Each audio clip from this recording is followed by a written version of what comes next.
Well, in exactly 15 hours and 43 minutes, you'll be able to spend your resources, be that keys or tokens, on the newest card in Marvel Snap, Doom 2099, a card that I'm extremely excited about to the point where I'm making a video about it. I'm still trying to figure out exactly what type of videos I want to make and what you, my subscribers, who I really appreciate every single one of you, want to watch. And I don't want to step on the toes of so many other great creators who already talk about cards that are coming out, like Tucker, or my personal favorite, MJ at Res Snapper. Shout out to MJ if you even know who I am. That I'm still trying to figure it out. So I would appreciate it in the comments if you're here watching. Sorry for interrupting the flow of the video that the algorithm is going to hate. Let me know in the comments, or just vote with a thumbs up or a thumbs down if this is the type of video you want to watch, or if you've got enough of these, because there's plenty of them on YouTube. That being said, whether I continue to do these videos or not, Doom 2099 is a card that I did want to talk about because I'm so antsy to get him. I just want to talk about it because I'm really, really excited for that. I've got some decks built up that I think he's going to be really, really good at. Based on the Spotlight Week, I think Doom is a card that is worth spending your tokens on. However, if you're like me and you're missing both Daken and Meek, while it would be a bummer to pull them instead of Doom if you were resource short, I've got plenty of keys, and I acquire keys much faster than I acquire tokens. And I like to save my tokens for other Series 5 or Series 4 cards that I don't have that I want to be selective about, like right now, saving up for Madam Web.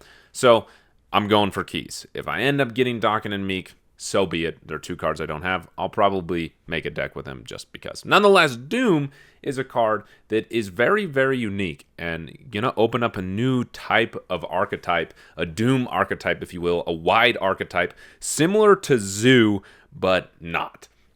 So let me give you some decks I've got, and we'll just real simply what I think is going to work with Doom and what is not. And believe it or not, one of those cases I didn't prepare a deck for is Zoo.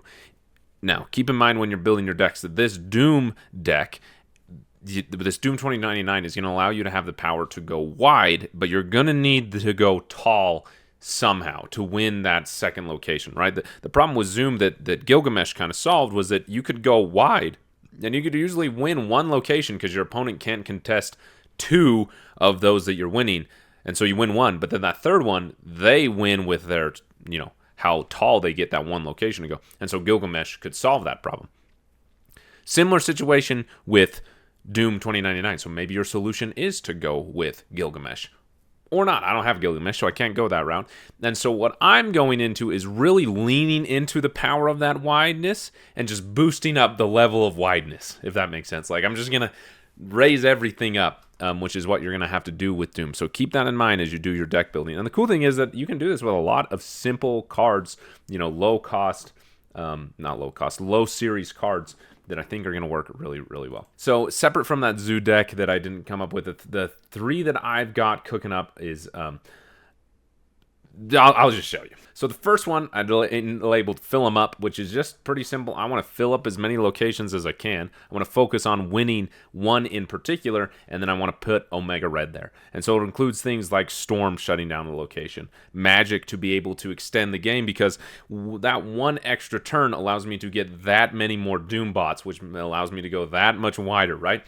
So be that getting Psylocke to get Doom out on turn 3, or Zabu to get Doom out on turn 3, or Magic to get him out on turn 4, but then have another turn, right? Even better if I get Zabu into Doom, into Magic, right? And extend that and get even more Doom bots, right? And so then all the other cards just go along with that. Obviously, Wong to enable the Dr. Doom to have even more Doom bots, again, increasing the wideness. It would be a dream combo if you get either the Zabu or Psylocke into Doom 2099 on 3, Wong on 4, Blue Marvel on 5, and Dr. Doom on 6.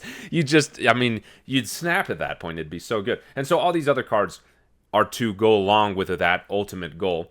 So Dazzler, obviously, because I'm going to be filling up locations. Omega Red, again, I think I'm going to be able to hold one location pretty well, particularly that location that has Doom 2099 in it. If I get as many Doom bots out as I hope to, he'll be boosted up. And so, again, that idea of going wide with Omega Red and boosting up those other locations. Storm, obviously, to shut down a location that those Doom bots are going to allow me to get into.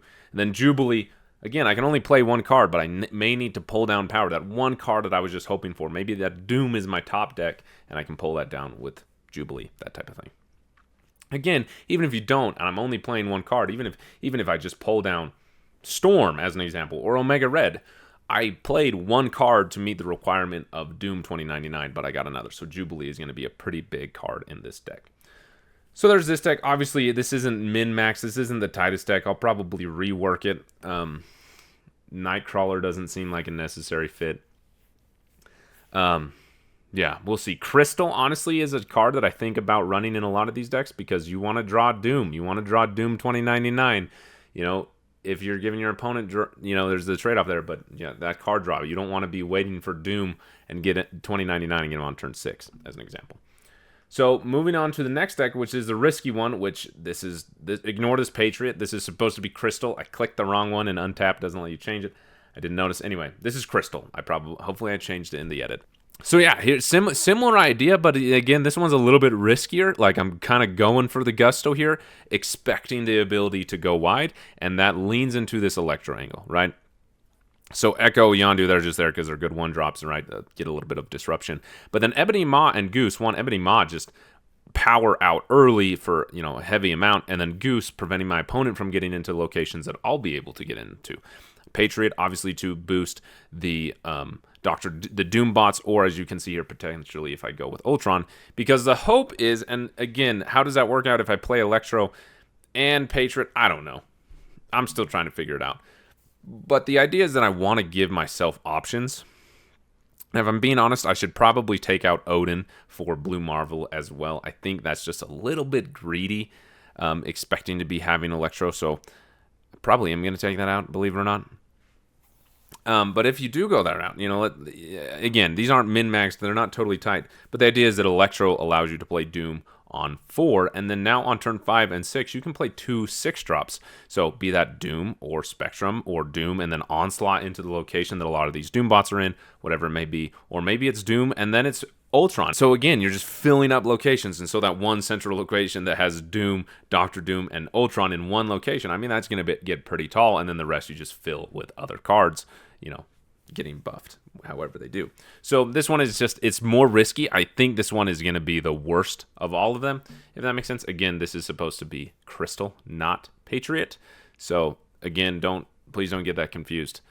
Hopefully I just fix it in the edit, because again, as I am risking so much in this deck, especially with Electro, I need these cards, especially with how greedy I'm being on this top end with 5 6-drops. If that's my hand, I retreat automatically, right? No, don't hold on to this hand for no reason, right? Obviously play it smart that way. But with how much I'm risking in this deck, I need card draw, and so Crystal is worth that payoff, because if it works, it might work really well. And then the last one is truly a Patriot deck. So again, this is not. This Patriot deck here, very, very simple. And here's the thing. Don't get tempted like me to include Mockingbird in this, because I was like, oh yeah, with all these cards that are going to be out there, Mockingbird would be really cheap, if not free. I don't want to play another card, right? That's just going to trick me, right? I don't want to play Mockingbird. I want to play Doom, and Doom alone on 6. I don't want to play 2 cards, right? So it's not worth that trade-off. So again, this is you know, a take, so to speak, a twist on that ongoing Tribunal deck, but combined with a little bit of Patriot, if that makes sense. It's like a Patriot ongoing deck, if that, not really, that's a horrible comparison, but again, you know, things like Zabu and Psylocke to get cards out early, like Doom, or even Galactic, because Galactic and Mr. Sinister is huge, right? This is the least Doom 2099 deck of all the decks, because this one gives you so many other options. Squirrel Girl into Patriot into Doctor Doom with Blue Marvel, you know, especially if you Iron Lad the Doom, whatever it is, right? So this one is like the least Doctor Doom, if that makes sense, because playing an Iron Lad and a Mr. Sinister on turn 6 with Galacta down and getting 10 power from Mr. Sinister when you also have Patriot down, like that's pretty big. You have other playlines. So this is the one that I think is going to be the most consistent, but this is the one that I'm most excited to try because it's risky, and I think, you know, I'm always looking for an excuse to, not really, but why not play Electro? We never get to play Electro, so why not play him? And have some fun with it. Obviously, this is a new type of video and is very unrefined, and so I'd love your feedback in the comments or voting with your likes or dislikes. Let me know if this is a type of video that you're interested in seeing. Obviously, give me what if I do, and if you want to continue to see these types of videos, what types of things would you like me to talk about as you anticipate spending your keys and your tokens? To get to the final decision, is Doom, to answer the question of the video, is Doom going to be worth your keys and tokens, your resources? I hate telling people what to do because collection level varies. I don't know is what I'm saying. I'm spending them because I've got enough keys that I want to get a card that's fun to play. I think Doom 2099 is going to be more fun than he is competitive. However, they did buff Enchantress, which maybe means they're anticipating Doom 2099 being really strong. We'll see. Decision to spend your keys or not, I think that there's going to be other cards that are more competitive, that are more powerful, but Doom 2099 is sure going to be fun. So, of course, if you're trying to min-max your resources, just wait a few days. See what the data comes out to be. See what decks people are playing with them. See how they're performing. If you don't get Doom, though, and you're sick of and you see him everywhere, as we do in the first week, right? Because here's the other thing. Doom is going to be nuts in January or even February when people stop playing him. That first week, when it's mirror matches everywhere, maybe throw Super Scroll in one of these decks and steal all the power of their Doom bots, right? Maybe you don't even go with Doom 2099. You just go Super Scroll and into regular Doom and anticipate mirror matches, right? Who knows? So yeah, Super Scroll actually, for the sake of mirror matches, might be a really good inclusion in these decks. Maybe I'll switch him out for Odin. Nonetheless, I'm getting distracted. Oh, what I was trying to say is that he's Doom 2099 is really interesting because, as you can see here, like most of these cards are Series 3 or less. I don't think there's a single Series 5 card in here. I mean, a lot of these decks, as you can see here, outside of like Iron Lad, Galacta, these are like Series 3 or under cards. These, Zabu, right? Even these, right? These are cards that these are cheap cards as far as series go. So it's wow. What I was trying to say though with Doom 2099 that's really interesting as you anticipate spending your resources, your collection level really matters. Look for cards that are fun to play. Like, ultimately get the cards that you want to play, no matter what I or anyone else says. Get the cards that you anticipate having fun with. It doesn't matter if it's the best. If you think you're going to have fun with it, it's worth your resources. It's a game to have fun. That being said, if you want to min-max what you're spending on and you're at a lower collection level, focusing on getting cards that are going to allow you to use what you have right now well, without feeling like, oh man, I still got 2 or 3 holes in this deck I'm trying to fill because I don't have that one Series 4 or Series 5 card, and you just want to work with the cards you have. As you can see in all 3 of these decks, outside of Doom 2099, except for that last Patriot deck, but the other 2, Doom 2099 is the only Series 5 card. The rest are Series 3 or below. So it gives you an archetype and gives you a way to play with the cards that you probably already have, and there's not a lot of expensive, rarer cards that are needed to play Doom 2099. So it leans into that option of a lower collection level that I recommend to people. However, if that is the reason you're spending your tokens, I think that next week when it's Bruce Banner and High Evo is going to be a better option than Doom 2099. Of course, we'll have to see the decks that come out and the data and how Doom 2099 plays, but just overall, High Evo has been a long-standing archetype. He's been a long-standing big bad. He's not in the Spotlight cache a lot, and so that's cool that they're combining him with Bruce Banner. Like that gives you an archetype that you have all the cards for automatically, and then gives you another card to include in that archetype, which is fantastic. And he's the type of card that I think I think that the devs and Second Dinner is in a place where they want High Evo to have a place in the meta at all times, because he's an OG big bad card. So if you're like really trying to min-max your resources and get cards that allow you to play more decks, High Evo Bruce Banner makes a lot more sense because you're immediately going to be able to play it, and it's probably going to stay relevant in the meta forever. So we'll see how Doom 2099 shakes out. Let me know your thoughts on this type of video.